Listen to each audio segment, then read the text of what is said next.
Guys, welcome. We're going to be looking at the Italian-French-German production of the 1986 crime mystery, The Name of the Rose. And this was directed by Jean-Jacques Annaud and stars Sean Connery, Christian Slater, and an awesome ensemble cast of veteran actors from all over the world.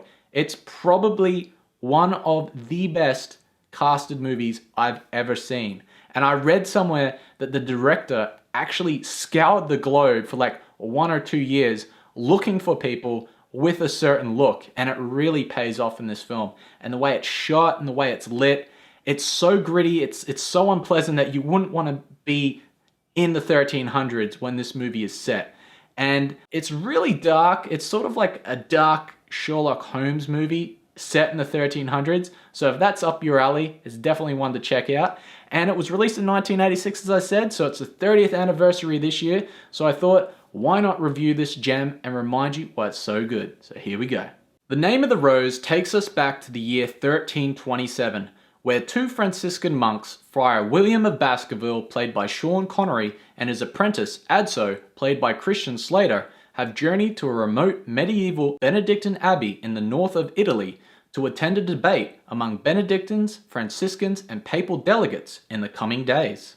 Upon their arrival, the abbot of the abbey, played by Michael Lonsdale, seeks Brother William's renowned expertise and deductive powers, as he used to be an investigator in the Holy Inquisition until he was expelled. The abbot asks him to assist in solving the mysterious death of a residential monk at the abbey and help put an end to the spiritual unease felt by all the residing monks in the abbey. The abbot hopes William's help will facilitate in him avoiding calling in the Holy Inquisition. William of Baskerville is reluctant to help, as this is not his line of work anymore, but is drawn to the intellectual challenge and accepts. During his presence and investigation, another monk mysteriously dies, turning this into a murder mystery.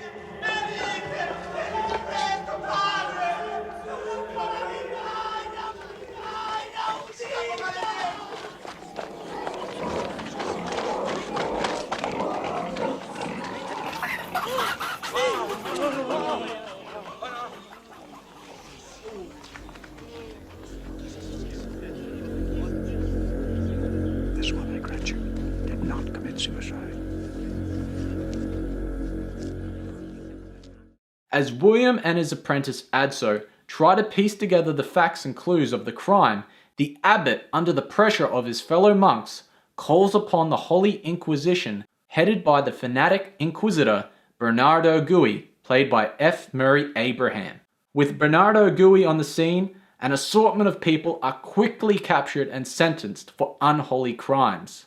However, William of Baskerville deduces that Bernardo hadn't caught the murderer, and with limited time, William and Adso rush to reach the source of the murders before another occurs. In Latin, Adso, quattro. Remember the inscription above the mirror? But we had to press above an idol.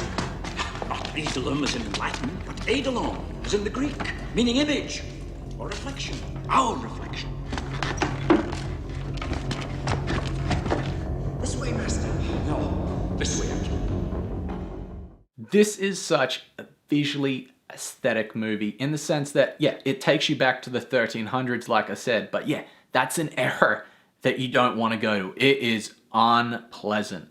And the people in this movie, in better words, are so ugly. I mean, that's all dependent on the eye of the beholder. And I think that was the director's choice. That was sort of another way to make the movie that more unpleasant, sort of bring that dark tone to it.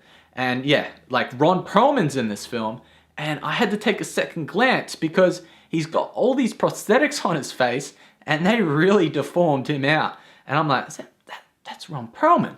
Yeah, it's Ron Perlman. And like I said earlier as well, this film does have a strong Sherlock Holmes influence because I believe the writer was a big fan of Sherlock Holmes, and it really sort of shows through in his writing because Sean Connery's character, he does drop a lot of that's elementary or deduction. He jumped. Adso, are you paying attention? Yes, he jumped. Jumped? You mean that he committed suicide? Yes. Why else would someone go up there at night in the middle of a hailstorm? Certainly not to admire the landscape. No. Perhaps someone murdered him. And then toiled all the way up there with the body? Much easier to get rid of it through that sluice gate they pour their charity through. No, no. My dear Adso, it's elementary.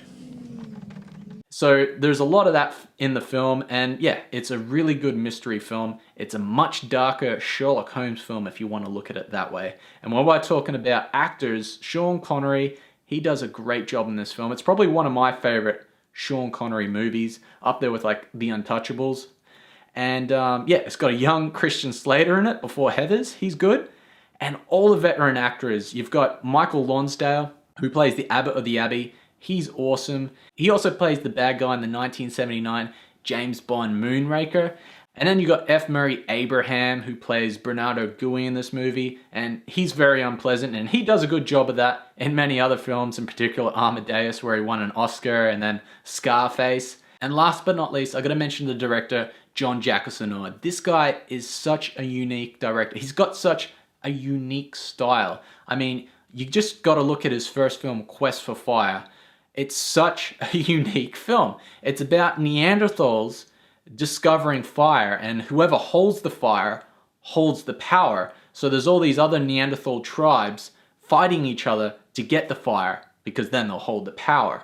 And then more recently, he's done 7 Years in Tibet and Enemy at the Gate. He's got a really unique style. His films are really sort of in-depth. You know, he takes a long time to make them, and it really does show through, particularly in this movie. It's a really good movie. It's definitely one to check out, so a thumbs up from me.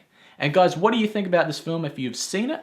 And let me know in the comments below. As always, thanks for tuning in. I'm Paddy McManus, and press that subscribe button below to support me.